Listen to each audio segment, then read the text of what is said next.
గోవింద సరస్వతి గారు చాలా వరకు 300-400 మందిని ఇట్లా పండిత పూజ మీటింగ్ అని తిరుమలలో చేయాలి అని చెప్పేసి అంటున్నారు. దాని వెనుక దాగున్న అసలు రహస్యం ఏంటి? చేయాల్సిన అవసరం ఏముంది? అంటే అదే అంటాను నేను. ఇది ఉసిగొలుపుతున్నటువంటి వ్యక్తులు కొంచెం ఉంటారు కదా! ఇప్పుడు హ్మ్. కొంతమందికి చాతుర్మామ్నాయ పీఠాలు లేవని చెప్పారు కొంతమంది. ఆ పీఠాలు లేవని చెప్పారు. హ్మ్. మరి అటువంటి కొంతమంది వెనక దాగున్నటువంటి కొంతమంది నెగెటివ్ లేదా ఇతర సన్యాసులు లేదా ఇతరత్ర పీఠాధిపతులు కొన్ని లోపల ఉన్నటువంటి వ్యక్తులు వాళ్ళు బయట రాకుండా లోపల ఉన్న వాళ్ళందరూ కలిసి ఎట్టి పరిస్థితుల్లో ఈ విధుశేఖర భారతి గారి గురించి స్వామీజీ గురించి తప్పుగా మాటని చెప్పి ఉండవచ్చు, ఉసుగొలుపుతుండవచ్చు, దాని గురించి పెడతారు. ఎట్టి పరిస్థితుల్లో ఇక్కడ శంకర భగవత్పాదుల యొక్క నిర్మించినటువంటి నాతునాయ పీఠంలో ప్రధానమైనది శృంగేరి పీఠము. సాక్షాత్తుగా ఆయన అక్కడ అమ్మవారిని తీసుకొచ్చి ఇక్కడ పెట్టారు. ఇది ఆదిశంకర్ల వారే అక్కడి నుంచి తీసుకొచ్చి ఇక్కడ పీఠం పెట్టారు. ఎప్పుడైతే మన పాకిస్తాను విడిపోయిన తర్వాత అక్కడ అమ్మవారి శిథిలమవుతుందని తెలుసుకున్న తర్వాత అక్కడి నుంచి అమ్మవారిని తీసుకొచ్చి ఇక్కడ పెట్టారు.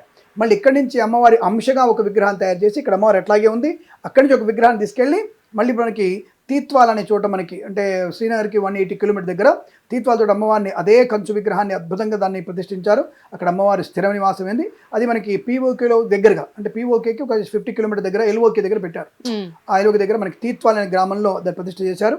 అద్భుతమైనటువంటి ప్రక్రియ. ఇవన్నీ బాగానే ఉన్నాయి. అటువంటి మహాసంస్థాన పీఠానికి ఉన్నటువంటి విలువ వేరు, ఇక్కడ మనకి హంపి పీఠానికి ఉన్న విలువ వేరు. జయేంద్ర సరస్వతి గారికి అప్పుడు కంచి పీఠానికి ఉన్నటువంటి చంద్రశేఖర స్వామి గారి పీఠం ఉన్న పీఠం వేరు, అలాగే కాశ్మీరీ పీఠం వేరు, బద్రీ పీఠం వేరు, ఇవన్నీ వేరు, పూరి పీఠం వేరు. ఒక్కొక్క పీఠానికి ఒక్కొక్క విలువ ఉంది. అందులో ప్రధానమైనటువంటి బలమైన పీఠం శృంగేరి పీఠం. ఫస్ట్ లైన్లో ఉంటుంది శృంగేరి పీఠం. అటువంటి నిష్ఠ గరిష్ట అద్భుతమైనటువంటి యోగము ఆ పీఠంలోకి వెళ్తేనే మనకి మన జన్మ ధన్యమైనట్టు. అటువంటి పీఠం అది. ఆ పీఠం గురించి తప్పుగా ఎవరు మాట్లాడలేరు. ఇంపాసిబుల్. రేపు మీకు 400 మంది కాదు 1000 మంది పండితులు వచ్చినా అక్కడ మాట్లాడడం కష్టమే.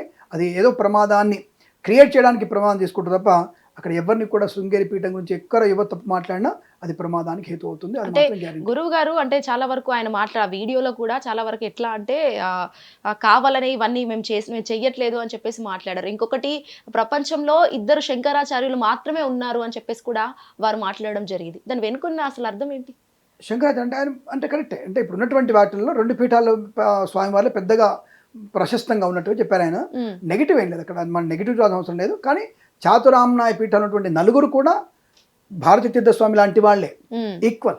అక్కడ ఒకరి తగ్గ 4 పీఠాలు ఉన్నటువంటి స్వామి కాశ్మీర్ పీఠంలో కానివ్వండి, పూరి పీఠంలో కానివ్వండి, బద్రీనాథ్ కానివ్వండి, శృంగేరి కానివ్వండి, 4 పీఠాల్లో ఉన్నటువంటి పీఠాధికారులందరూ కూడా ఈక్వల్. అక్కడ భారతీ తీర్థస్వామి వారు గొప్ప కాదు, ఇంకోటి తక్కువ కాదు. కాబట్టి నలుగురు గొప్పనే.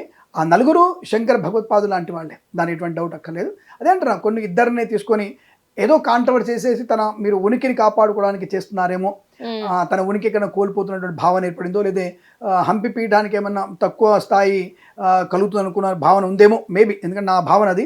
అలా తక్కువ అనుకొని ఆయన అనవసరమైనటువంటి ప్రోపగండాలు బయట తీసుకొస్తున్నట్టుగా అనిపిస్తుంది తప్ప అతను అటువంటి వ్యక్తి కాదు. గోవింద సరస్వతి గారు ముక్కుసూటిగా మాట్లాడే వ్యక్తి తప్ప, ఎందుకు ఇప్పుడు ఈ మాట విన్నందుకు తిరుమలలో జరిగినటువంటి ఆ యొక్క మాటలు విన్న తర్వాత నాకు కొద్దిగా ఇబ్బందికరం అనిపించింది. మరి గురుగారు అలాంటి మాట ఉంటే సరిపోయిందని నాకు అనిపించింది. బట్ భగవంతుడు మరి అలవేలు మంగా సమేత వెంకటేశ్వరుడు అలా పలికించాడా అని తెలియదు. లేదంటే ధర్మరక్షణ కోసం అంటే ఇది అంటారు కదా, స్పర్ధయా వర్ధతే విద్య అని అంటారు. అంటే చిలికితేనే వెన్న బయటకు వస్తుంది, దాని పేరు స్పర్ధయా వర్ధతే విద్య.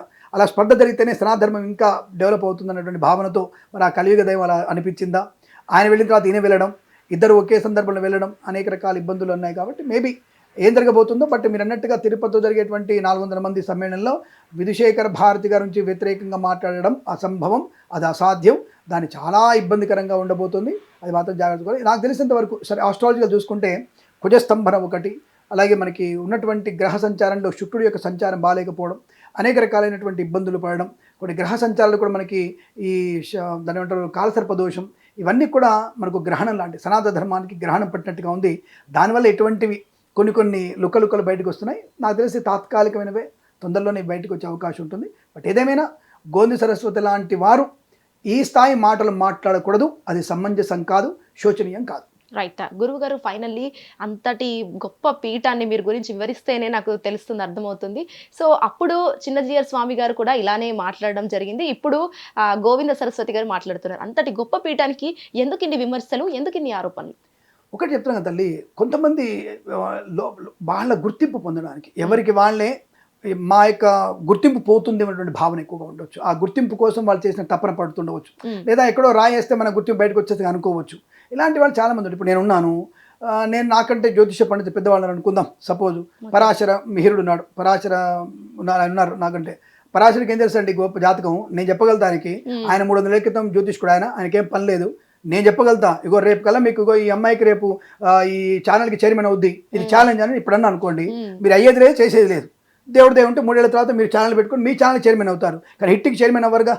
సో నేను ఇప్పుడు టక్కన అనుకో సంచలనం, కిరణ్ శర్మ హిట్ టీవీకి యాంకర్ని చైర్మన్ చేశాడని చెప్పి సంచలనం అంటే ఒక్కరోజు నా పేరు మారుమోగిపోతుంది. ఇలా సింపుల్ లాజిక్ మాట్లాడుకుందాం. ఎందుకు మన ఇద్దరికి ఒక మాట మాట్లాడుకున్నాం, ఏదో ఇటువంటి కాంట్రవర్సీ మాట్లాడినప్పుడు ఒక మధ్యకాలంలో 6 నెలల క్రితం సారే అయిన వ్యక్తి నా గురించి బ్రాహ్మణుడి మాడితే ఒక పాట పాడి నేను ఎంత వైరల్ అయిపోయింది, అది బోలెడు వైరల్ అయిపోయి అందరు ఆ ఒక్క రోజుకి నేను గొప్ప అయిపోయినా. అందరు బ్రాహ్మణులు ఫోన్ చేయడం, అన్న బల మాట్లాడు అన్న, బాగా పాట పాడావన్నా, నిజంగా బ్రాహ్మణతో నిలబడాలి అన్న ఒక్కరోజుకి అందరు ఫోన్ చేశారు. మర్నాడు కల్లా ఎవడు ఫోన్ లేదు, ఏం లేదు. చెప్తున్న ఎగ్జాంపుల్ అంటే ఆ ఒక్క రోజుకి గొప్పోడిగా మారడం కోసం తప్ప అంతకు మించి ఏం లేదు. కాబట్టి ఇవన్నీ తాత్కాలికమైనటువంటి ఉపశమనం పొందుకొని మేమున్నామని గుర్తింపు కోసం చెప్తున్నట్టుగా కనపడదు తప్ప ఇంకోటి ఏం లేదు.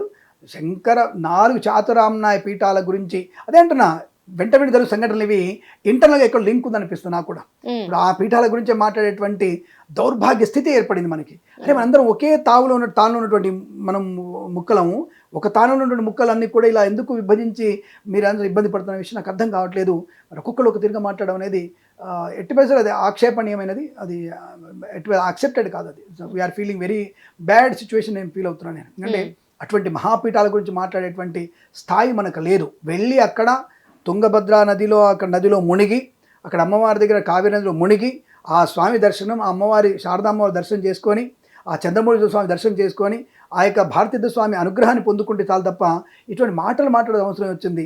బద్రీనాథ్ వెళ్ళి అక్కడ స్వామివారికి నమస్కారం చేసి మునిగి స్వామి దర్శనం చేసుకోవాలి తప్ప అక్కడ ప్రశ్నించేటువంటి అధికారం కానీ మనకు లేదు. ఎందుకంటే మిగతా వాళ్ళ లాంటి వ్యక్తిత్వం కాదు, కమర్షియల్స్ కావవి.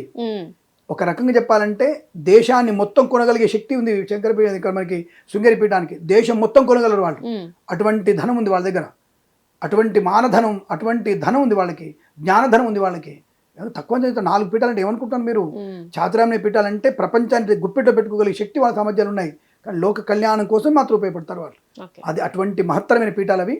వాటి గురించి తక్కువ చేసి మాట్లాడడం అనేది చాలా చాలా విచక్షణమైన తత్వం అని చెప్తాను నేను. ఆ విషయం గమనించుకుంటే మంచిది. అసలు సూటి ప్రశ్న గురువు గారు, నకిలీ బాబాలు, దొంగ బాబాలు కేవలం హిందూ మతాల్లోకి రావడానికి కారణం ఏమిటి? అంటే సునాయాసమైనది, సంపాదించుకోగలిగేటువంటి అవకాశం ఉన్నది కాబట్టి, అంటే అందరినీ మనవాళ్ళు అని నమ్ముకునేటువంటి అవకాశం ఉన్నటువంటి తత్వమే సనాతన ఉంటుంది. అందుకని హిందువులలోనే ఎక్కువ దొంగ బాబాలు, దొంగ జ్యోతిష్కులు పుట్టుకొని వస్తుంటారు. కేవలం ఆర్థికమైనటువంటి ఆవలంబన కోసం, ఆర్థికంగా సంపాదించుకోవచ్చు, అరచేతిలో వైకుంఠం చూపించచ్చు, చిక్కెర మిడతం పుట్టని నా చేతిలో నిమ్మకాయ ఉంది, నిమ్మకాయ తీసుకుంటే నీకు 100 కోట్లు వస్తాయని చెప్పేసి నమ్మించగలిగితే నమ్మేటువంటి తత్వంలో ఉన్నవాళ్ళు, దీన్ని ఆధారంగా చేసుకొని నాస్తికవాదులం అని కొంతమంది మూర్ఖులు ప్రజల్ని తప్పుదో పట్టిస్తున్నారని చెప్పేసి మాట్లాడే వాళ్ళు కూడా ఎక్కువైపోతున్నారు. కాబట్టి ఇది దొంగ బాబాలు, దొంగ సన్యాసులు పుట్టుకురావడానికి కారణం ఈ యొక్క సనాతన ఇదే కారణం. ఆర్థికమైనటువంటి వ్యవస్థని పాపం అమాయకమైనటువంటి కొంతమంది వ్యక్తుల చేత ఇటువంటి తప్పుడు పని చేయడానికి, ఇంకా మీరన్నా కొద్దిగా గౌరవంగా మాట్లాడారు, కొంతమంది దరిద్రులు, ఈ బాబాలు అనే వాళ్ళు, ఈ యొక్క దొంగ బాబాలు అనే వాళ్ళందరూ కూడా, జ్యోతిష్కులు కూడా కాముకమైనటువంటి వ్యక్తిత్వంతో అమ్మాయిల్ని, మీ అమ్మాయికి ఇది పట్టింది అది పట్టి చెప్పేసి కాముకంగా తీసుకెళ్ళి అనుభవించగలిగినటువంటి విషయాలు కూడా చూస్తున్నటువంటి సమాజంలో ఉన్నాం. అంటే మంచి చేయాలన్న ఆలోచన ఉన్నటువంటి వ్యక్తులు కూడా చెడు సంకల్పంతో మారినటువంటి దిగజారిపోయినటువంటి వ్యక్తులే హిందూ మతంలోకి కేవలం కాముకమైనటువంటి ఆనందాన్ని పొందడానికి, బాబాలుగా పేరు వెంటనే పొందుకోవడానికి ఒక 4 మంది మీలాంటి వాళ్ళు మమ్మల్ని హైలైట్ చేస్తే దొంగ బాబాలుగా మారిపోతారుగా. అంటే ఇక్కడ గురువు గారు మీరు ఇందాకే అన్నారు కదా, అది కామంకి సంబంధించి, అంటే ఒక స్వామివారి దగ్గరికి వెళ్ళి ఒక భక్తి మార్గంలో ఉన్న వాళ్ళకు అసలు ఈ కోరికలు ఎందుకు వస్తాయి గురువు గారు? అదే మరి దొంగ బాబానే కదా ఫస్ట్ టైటిల్, మన అదే కదా దొంగ బాబా అనేది మన టైటిల్. సో కాబట్టి ఆ దొంగ బాబా వాడు వచ్చింది దొంగతనం కోసం. అది మానాన్ని దొంగిస్తాడు, డబ్బును దొంగిలిస్తాడు, మనసును దొంగిలిస్తాడు, కావాలంటే కుటుంబాలు దొంగిలించేటువంటి వాడు ఉంటాడు. తీసుకెళ్లి వేరే 4వ స్వర్గంలాగా 4వ లోకం అని చెప్పేసి 4వ లోకాన్ని పెడతాడు. అలాంటి వాడు బోలెడు మంది ఉన్నారు. కొంతమంది ఎక్కడెక్కడో లోకాలు కట్టేశారు, లోకల దేశానికే ఒక దేశాన్ని కట్టుకుందని చెప్పేసి బాబాలు వచ్చారు. కాబట్టి అందరినీ ఒక తాటి కట్టలేం మనం. సో బాబాలు వేరు, పీఠాధిపతులు వేరు, సన్యాసులు వేరు, మఠాధిపతులు వేరు, ఇందులో నానా రకాలు ఉంటాయి. దొంగ బాబాలు దొంగ వ్యక్తులు అనేది ఇవంతా కూడా 4th కేటగిరీ, అంటే దిగజారినటువంటి వ్యక్తిత్వాలు. వాళ్ళకి మిగతా వాళ్ళకి మనం కంపాటబిలిటీ చేయొద్దు, వాళ్ళని ఇద్దరితో కంపేర్ చేయడానికి అవకాశం లేదు. బాబాలు అందరూ కూడా అవి పుట్టగొడుగులు లాంటివి, అంటే ఎక్కడ పడితే అక్కడ ఇప్పుడు మన మూత్రమోష దగ్గర కూడా అవి పెరుగుతూ ఉంటాయి, అంటే వాళ్ళని పుట్టగొడుగులు అంటారు వాటిని. అంటే ఎక్కడ లేనటువంటి వాటిల్లో అశుద్ధం దగ్గర పెరిగేవి పుట్టగొడుగులు. ఆ పుట్టగొడుగులు లాంటి వాళ్ళు ఈ యొక్క బాబాలు, ఇటువంటి దొంగ సన్యాసులు, దొంగతనంగా తిరిగే వాళ్ళందరూ కూడా విభూతి పెడతాం, నీకు ధూపం వేస్తాం, నీ ఇంటికి అది పట్టింది, నిధులు తీస్తాం.